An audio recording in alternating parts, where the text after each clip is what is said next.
¿Entiendes lo que lees? ¿Y cómo entender si nadie me lo explica? Presentamos ¿Difícil de entender?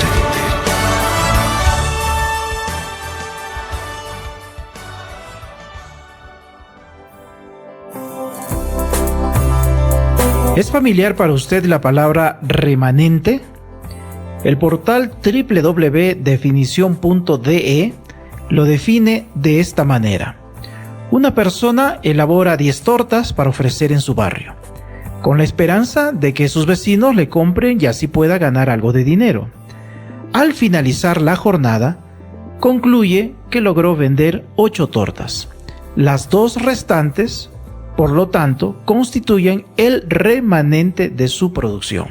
El remanente, dice el portal, es algo que sobra. Puede asociarse este concepto a la idea de excedente. En nuestro ejemplo anterior, el repostero se quedó con 2 tortas que no pudo vender, por lo que podría decirse que le sobraron 2 tortas o 2 tortas excedieron la demanda de los vecinos. Pero, ¿qué es remanente a la luz de la palabra de Dios? ¿Es lo que sobra, así como dice el portal? Mis amigos, continuamos respondiendo preguntas e inquietudes a la luz de la palabra de Dios junto al pastor Vicente Orellana. Ahora, las preguntas están relacionadas con el tema el remanente y su misión. La misión del remanente. Sin duda un tema de gran importancia. Bienvenido, pastor, al programa de esta oportunidad. Samuel, qué gusto estar contigo una vez más. Me da muchísima alegría de continuar con esta programación que cada vez se va poniendo más interesante. Nuestros oyentes, los que están siguiendo la programación, se siente que ellos tienen una emoción, saber qué nos toca hoy. Efectivamente, y hoy, como ya mencionamos, el tema el remanente y la misión que debe cumplir en esta tierra. Mis amigos, iniciamos siempre con la certeza que al menos una de estas preguntas también es la suya. Y recuerde, si desea una copia de este programa, escríbenos y será un gusto atenderlo. Antes de terminar nuestro programa, le compartiremos nuestra dirección de contacto. ¿Avanzamos, pastor? Estamos a la orden. Muy bien. ¿Qué es un remanente? Bueno, esto en relación a la introducción del programa. Dice el portal, ¿verdad? Definición.de es lo que sobra, el excedente. ¿Qué es un remanente? ¿Es una palabra que aparece en la Biblia? Bueno, la palabra remanente no aparece en la Biblia, pero sí hay una palabra parecida, similar, ¿no? El Apocalipsis 12:17 dice: entonces el dragón se llenó de ira contra la mujer y se fue a hacer guerra contra el resto de la descendencia. Ahí está la palabra. Esa frase, resto de la descendencia, significa remanente, ¿no? Esa sería la connotación que tenemos aquí. Ahora, remanente es correcto, representa resto o lo que queda de algo. Y en la Biblia es interesante que habla de un remanente, pero de un remanente fiel, no de cualquier remanente. Habla el residuo de un gran grupo de personas que creyeron en Jesucristo, que se unieron a alguna iglesia, pero que no llegaron al final. Solamente quedó un remanente. Importante esto porque en la Biblia no se trata de una palabra, por usar el término despectivo. Lo que sobra. No. Sino realmente de una palabra que resalta de que en medio de ese grupo fiel, ellos se mantuvieron fieles hasta el final. El remanente en este caso es lo mejor. Eso. Es lo mejor. Es todo lo contrario a la definición que se hace hoy en relación al remanente. Correcto. Muy bien, importante aclaración. Y el texto bíblico nos decía, creo que es importante volverlo a mencionar. Sí, nosotros encontramos en Apocalipsis 12:17 y dice: el dragón, y tú sabes que el dragón significa Satanás, se llenó de ira contra la mujer, y la mujer representa iglesia en la Biblia, y dice fue a hacer guerra al resto de la descendencia de ella. Significa a las personas fieles. Muy bien, a las personas fieles. Bueno, si hay fidelidad, entonces está el otro lado de la moneda. Claro, ¿no? Claro. Y esto es apostasía, lo contrario, lo antónimo a fidelidad. Pero ¿cómo surgió la apostasía, pastor? Bueno, mira, esto es bien. Voy a acomodarme bien porque creo que tenemos 1 hora para conversar de esto. Solo que el tiempo no nos da. Mira, apostasía. Esto ya los discípulos sabían lo que venía. Porque todo el tiempo, en todos los tiempos religiosos, hubo un momento de apostasía. El pueblo de Dios dejó de seguir a Dios y fue en pos de otras enseñanzas. En el libro de Timoteo, capítulo 4, versículo 1 al 3 dice: pero el Espíritu dice claramente que en los postreros tiempos algunos apostatarán de la fe, escuchando a espíritus engañadores y a doctrinas de demonios, por la hipocresía de mentirosos que, teniendo cauterizada la conciencia, prohibirán casarse y mandarán abstenerse de alimentos que Dios creó para que con acción de gracias participen de ellos, y los creyentes y los que han conocido la verdad. Ahora, ¿por qué viene la apostasía? La Escritura dice: porque algunos escucharon a espíritus de demonio, a enseñanzas engañadoras. Y esto es lo que en este tiempo hay muchísimo.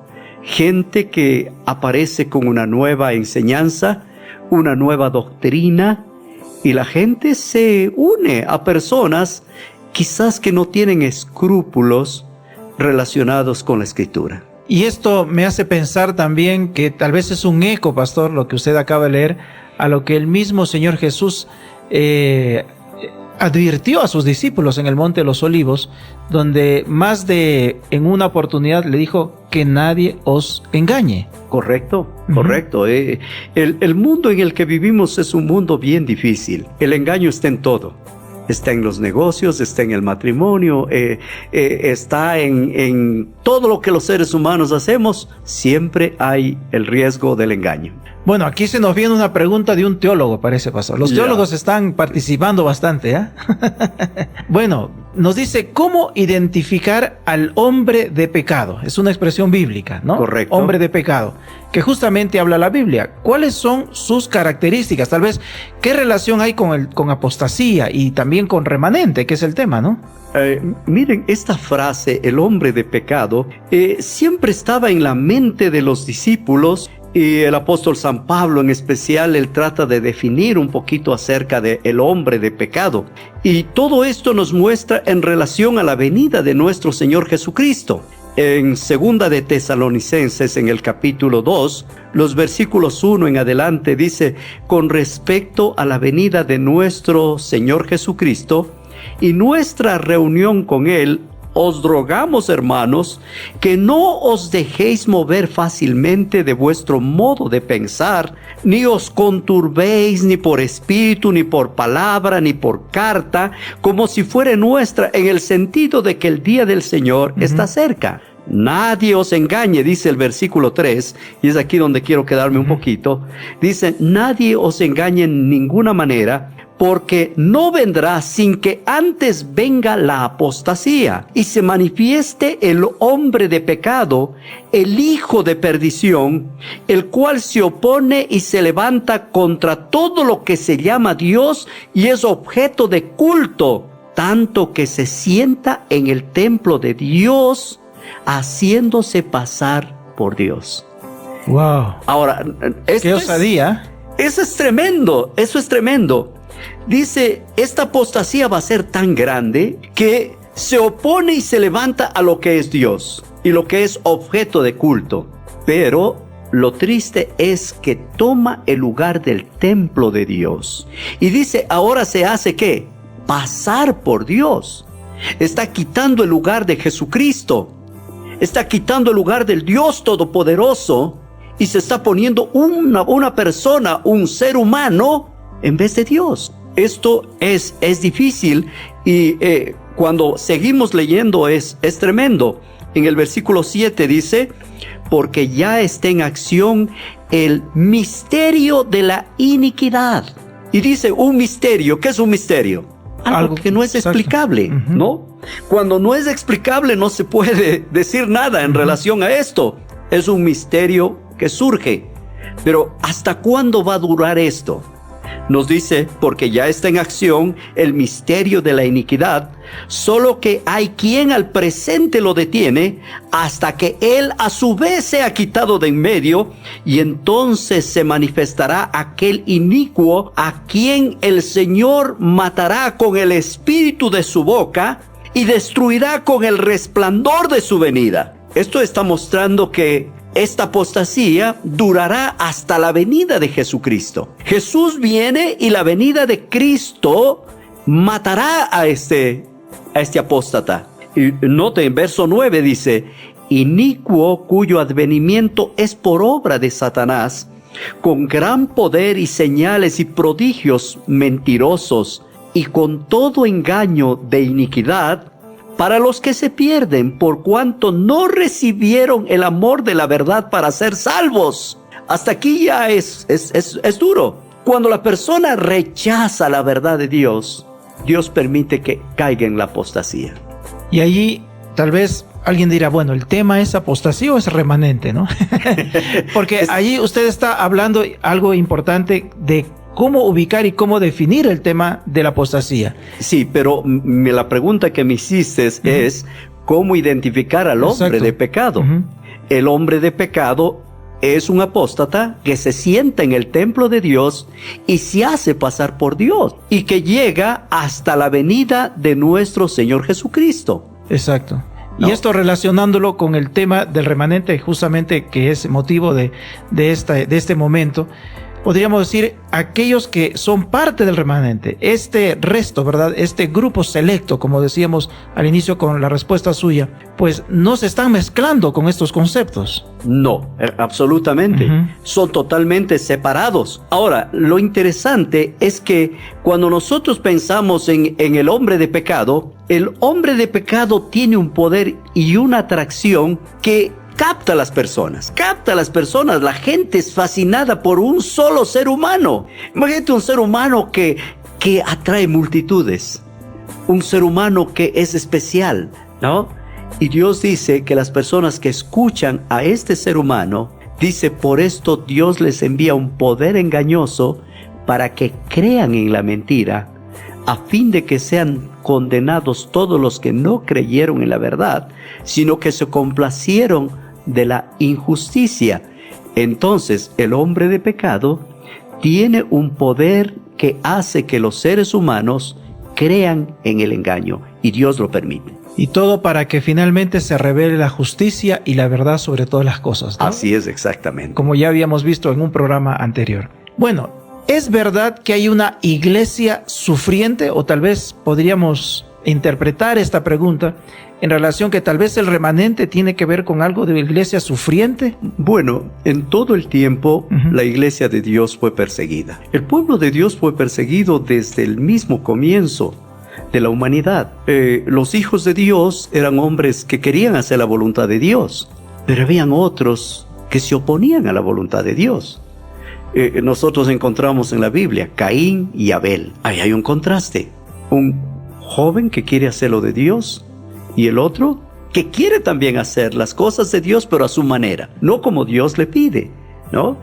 Y me imagino que para los padres de Abel y los padres de Caín, que es Adán y Eva, ellos sufrieron al ver a sus hijos en discordia religiosa. Es más, cuando Abel murió, me imagino que el corazón de Adán y el corazón de Eva fueron destrozados. Ellos nunca habían sabido qué es muerte y por primera vez vieron la muerte. Ahora en la Biblia, lógicamente en Apocalipsis 12:17, dice que el dragón, que es Satanás, se llenó de ira contra la mujer, o sea, contra la iglesia, y fue a hacer guerra contra el resto de la descendencia, los que guardan los mandamientos de Dios y tienen el testimonio de Jesucristo. La iglesia sufriente no es cualquier iglesia. Es una iglesia que tiene características hermosas. 1, guardan los mandamientos de Dios y tienen el testimonio de Jesucristo. Esa es la iglesia sufriente. En el tiempo de la Edad Media fue perseguida la iglesia de Dios y muchos de los hombres fieles tuvieron que esconderse en las montañas estuve en Italia y fui a la tierra de los valdenses. Entré en la iglesia que ellos tenían en medio de las rocas. Ellos no tenían energía eléctrica, no tenían nada. Un rayo de luz penetraba a través de las rocas, una apertura, y ahí se reunían para adorar a Dios. Estos hombres murieron solo por ser fieles a la palabra de Dios. Fueron echados desde esa montaña hacia un precipicio y murieron, iglesia sufriente. Y es increíble cómo la historia nos ilustra, ¿verdad? Que Satanás tal vez pensó que por medio del dolor, por medio de la persecución, por medio de la muerte, por medio de la amenaza, pues iba a desaparecer a este remanente. Pero en realidad vemos de que Dios mantuvo este grupo de fieles durante toda la historia. Bueno, este tema y esta pregunta, sin duda, viene como una ampliación o tal vez entender un poco más acerca de lo que ya anteriormente hablábamos del representante de Dios en esta tierra, ¿no? Y hablábamos que era el Espíritu Santo. Así es. Pero aquí viene la siguiente pregunta. ¿Por qué para muchas personas la cabeza de la iglesia en el mundo es el vicario de Cristo? Bueno, es una expresión que está identificada obviamente con el líder de la Iglesia Católica Romana. Bueno, ya es una pregunta controversial, ¿me entiendes? Y voy a tratar de contestar de una manera lo más simple posible para no entrar en un punto de controversia, ¿me entiendes? Porque en la Iglesia Católica Romana hay miles y millones de gente fiel.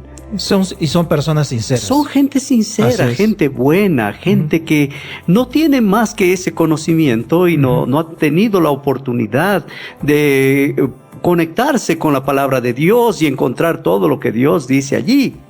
El término vicario significa en la Iglesia Católica alguien que representa el más alto rango de autoridad y de poder oficial de la iglesia. Al Papa se le llama vicario de Cristo en la tierra, ¿no? Esto significa que está representando a Cristo en la tierra. Entonces se mira como autoridad religiosa. Pero quizás más adelante hablaremos un poquito más de esto.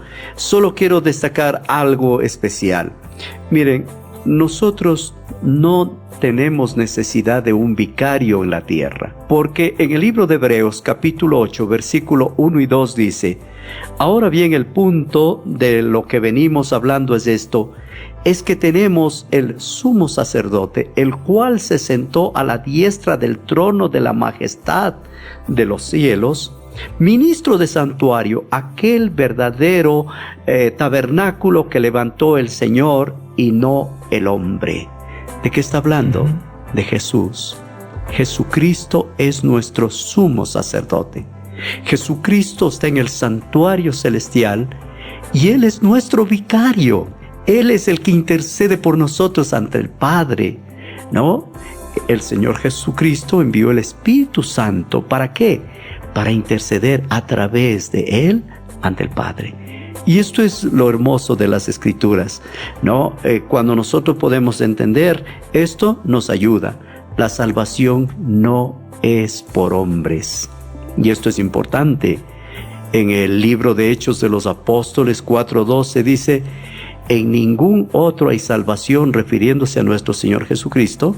Nos dice: en ningún otro hay salvación, porque no hay otro nombre bajo el cielo dado a los hombres en quien podamos ser salvos. En el libro de Primera de Timoteo 5:2 dice: porque hay un solo Dios y un solo mediador entre Dios y los hombres, y es Jesucristo. No hay otro mediador. Entonces, si la Biblia le presenta esto, no hay manera de cambiar las cosas. Ahora, ¿cuál es el vicario de Cristo? No es un sacerdote. El vicario de Cristo no es un pastor. El vicario de Cristo no es el Papa. El vicario de Cristo es el Espíritu Santo. Cuando leemos en San Juan capítulo 14, verso 26, dice: mas el Consolador, el Espíritu Santo, a quien el Padre enviará en mi nombre, Él os enseñará todas las cosas y los recordará todo lo que yo os lo he dicho. Aclarado entonces, si usted es una persona sincera, pues ahí tiene justamente la revelación de parte de Dios por medio de la Biblia para que identifique al verdadero vicario de Cristo en esta tierra. ¿Cuál es la misión de este remanente, pastor? El remanente de Dios. Mira, yo te voy a decir algo. Yo podría pasarme hablando una semana sobre la misión del remanente, porque es tan abarcante, y no está en muchos versículos de la Biblia. Son pocos versículos, pero encierran todo un programa de salvación. Es extraordinario. La misión del remanente está en Apocalipsis 14:6 hasta el 12, que tiene que ver con el triple mensaje angélico. El mensaje de los 3 ángeles es lo que el pueblo de Dios, o los hijos de Dios, o el remanente de Dios tiene como misión. Si leemos Apocalipsis 14:6, notan cómo dice: vi volar en medio del cielo a otro ángel que tenía el evangelio eterno para predicarlo a los moradores de la tierra, a toda nación, tribu, lengua, pueblo, diciendo a gran voz: temed a Dios y dadle gloria, porque la hora de su juicio ha llegado, y adorad a aquel que hizo el cielo, la tierra, el mar y las fuentes de las aguas. Mira, en esto podemos pasarnos una semana conversando, porque hay muchísimo. Lo que tiene el remanente, su misión del remanente, es predicar el evangelio eterno. ¿Quién es el evangelio eterno? Cristo Jesús. La iglesia de Dios, el centro debe ser Cristo. Lejos de Cristo no hay nada. Pero también dice que tiene un mensaje poderoso. Y el primer mensaje es: teme a Dios. El segundo mensaje: dale gloria. El tercer mensaje: la hora del juicio ha llegado. El cuarto mensaje: adora a aquel que hizo el cielo, la tierra, el mar, las fuentes de las aguas. Algún día vamos a poder conversar esto, pero a las personas que están escuchando, mis amigos, investiguen, vayan a la Biblia, busquen respuestas a estas preguntas que hay. Hay otro mensaje. ¿Cuál es el otro mensaje? El otro ángel siguió diciendo: ha caído Babilonia, la gran ciudad, porque ha hecho beber a todas las naciones del vino del furor de su fornicación. Está hablando de la caída de Babilonia, y Babilonia significa confusión. Una iglesia que confunde a los otros seres humanos. Y el último mensaje es del tercer ángel, que siguió diciendo: si alguno adora a la bestia y a su imagen, y recibe la marca en su frente o en su mano, él también beberá del vino de la ira de Dios, que ha sido vaciado puro en el cáliz de su ira, y será atormentado con fuego y azufre delante de los santos ángeles y del Cordero. Aquí tienes el mensaje. ¿La caída de qué? De Babilonia. Babilonia es confusión religiosa. Quizás cerramos con este pensamiento. Apocalipsis 14:12 dice: aquí está la paciencia de los santos, los que guardan los mandamientos de Dios y la fe de Jesús. Mis amigos, quizás en esta hora tú estás escuchando este mensaje. Tú puedes ser el remanente de Dios. Jesús te ama, nunca te ha dejado de amar. Por eso es que hoy te da este mensaje, para que busques a Dios, que Él está a tu alcance.